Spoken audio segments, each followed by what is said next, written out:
लालची सोने की व्यापारी।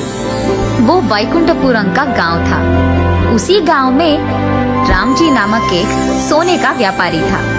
वहीं आसपास के सारे गांव में उसका बहुत अच्छा नाम था। वो बहुत ही गुणवत्ता और ईमानदारी से उसका व्यापार चलाता था। रामजी के दुकान जो भी आते थे वो उसकी बहुत आदर सत्कार करता था। वो उसके दुकान आए मेहमानों को जूस, कूलिंग वाटर, चाय ऐसे सब लाकर उन्हें देता था। रामजी का एक बेटा था और उसका नाम श्यामजी है। श्यामजी भी उसके पिता रामजी के साथ हर रोज दुकान जाता था। लेकिन श्यामजी हर चीज में लालची ज्यादा होता था। उसके पिता का ग्राहकों का ऐसे आदर सत्कार करना उसे बिल्कुल अच्छा नहीं लगता था। एक दिन जेवर खरीदने एक परिवार उनके दुकान आता है। अरे अरे आइए, नमस्कार। नमस्कार जी। बोलिए, आज क्या देखना चाहोगे? हमारी बेटी की शादी है, इसीलिए हम गहने देखने आए हैं। अरे वाह, ये तो खुशखबरी है। आइए आइए। ऐसे उन्हें अंदर बिठाकर उन्हें गहने दिखाने लगता है। क्योंकि रामजी बहुत महंगी जेवर दिखा रहा था। रामजी, हम इतनी महंगी गहने नहीं खरीद पाएंगे। हम बहुत गरीब हैं, इसीलिए हमें कम दाम में जेवर दिखाइएगा। अरे हाँ हाँ, क्यों नहीं, जरूर। उनकी बातें सुनकर रामजी अपने बारे में बिना सोचे उनके लिए गहने कम दाम में देता है। वही बगल में बैठा श्यामजी ये सब देख बहुत गुस्सा होता है और मन में ऐसे सोचता है, अरे रे, इनके साथ मैं क्या ही करूं? अगर असली रेट पे ही सोने को ऐसे बेच देंगे तो हमारा क्या लाभ होगा? इनको तो व्यापार करना भी नहीं आता। हाँ। ऐसे ही लगातार रामजी के काम देख श्यामजी को बहुत गुस्सा आता था।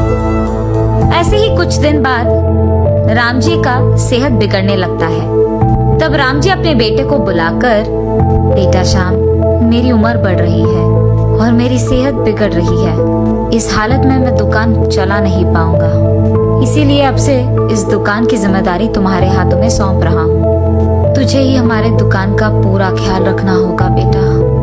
जी पापा, इज्जत से। ऐसे वो बहुत विनम्रता से अपने पापा को जवाब देकर वो बहुत खुश होता है कि आखिरकार उसके मालिक होने की जो सपना था वो सच हो गया। अब से ये दुकान मेरा है, अब मुझे कोई रोक नहीं पाएगा। मैं जो मर्जी वो करूँगा। ऐसे सोचकर बहुत खुश होता है श्याम।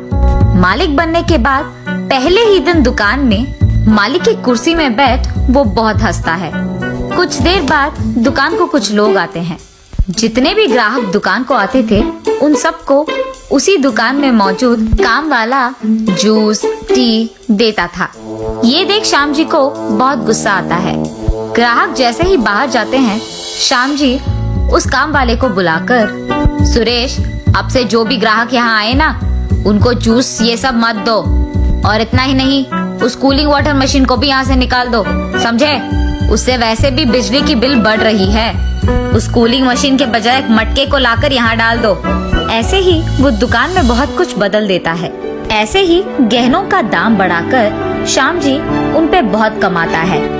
ये सब करके श्याम जी को गर्व होता है कि उसके पिता ने भी इतनी अच्छी व्यापार नहीं किया है।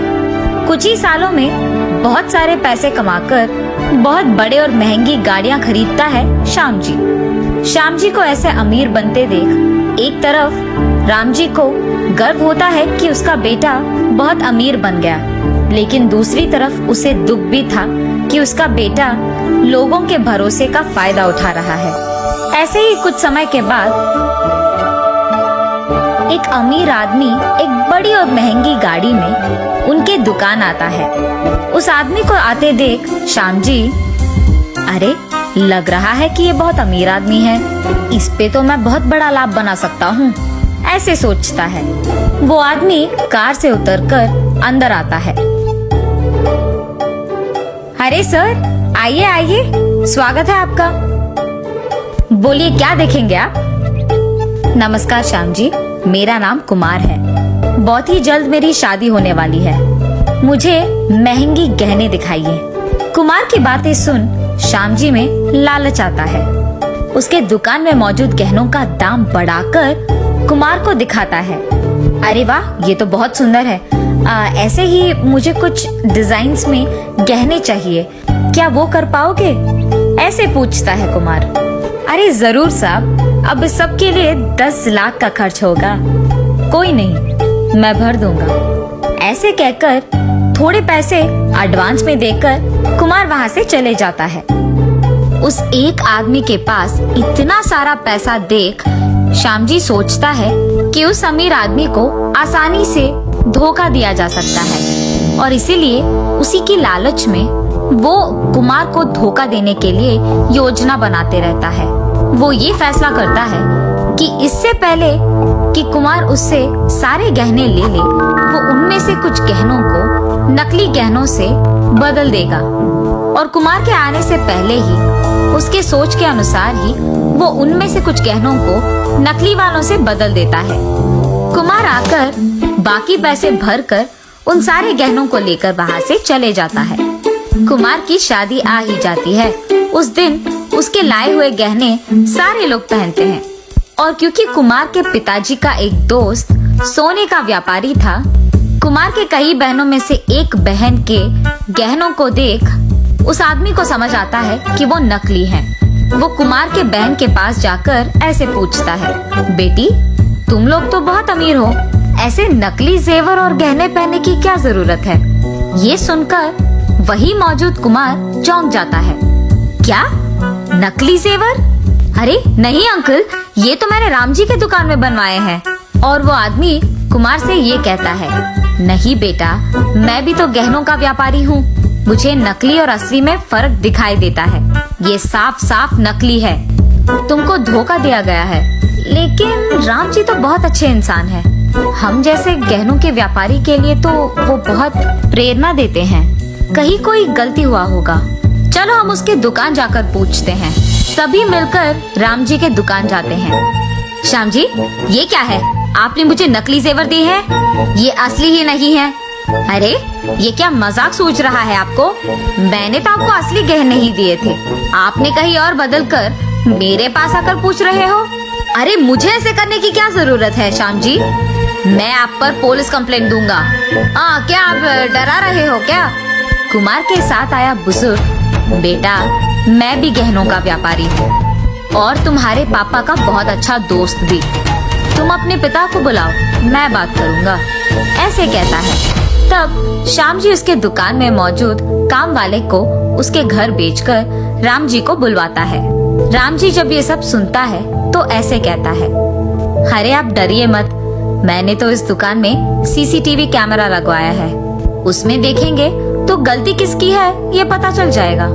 लेकिन किसी को ये बात नहीं पता था कि राम जी दुकान में सीसीटीवी लगवाया है, यहाँ तक कि श्याम जी को भी नहीं। राम जी उसके फोन में पूरा फुटेज देखते रहता है और दूसरी तरफ श्याम जी डर के मारे कांपने लगता है। उस फुटेज में श्याम जी का असली जेवर को नकली में बदल देना दिख जाता है। ये देख राम जी गुस्से में श्याम जी को बहुत डांटता है। उसके कारण राम जी को सर झुकाना पड़ा। ये कहता है उसके बेटे की गलती के लिए राम जी माफी मांगता है और क्योंकि श्याम जी को उसकी गलती का एहसास होना चाहिए, वो खुद पुलिस को वहाँ बुलाता है। कानून के सामने सभी एक हैं, ऐसे कहता है राम जी। लेकिन वहाँ मौजूद लोग, राम जी ऐसे मत करिए, उसको पुलिस के हवाले मत कीजिए, वो लालची जरूर है मगर उसको पता नहीं था कि आपको सिर झुकाना पड़ेगा, सोचा नहीं होगा बेचारा, आप ऐसे मत करिए, आपको बाद में बहुत दुख होगा। राम जी उनकी बातें मानकर उनके असली जेवर को उनको पहुंचाकर उनको वहां से बिचा देता है। तब से वो श्याम जी को दुकान में आने नहीं देता है और दुकान की जिम्मेदारी एक अच्छे, नेक और ईमानदार इंसान के हाथों में देता है और श्याम जी के पास मौजूद सब कुछ खींच लेता है राम जी और उसको घर से भी बाहर निकाल देता है राम जी। देखा ना आपने, लालची बनकर अगर गलती किया तो उसके परिणाम भी भुगतोगे।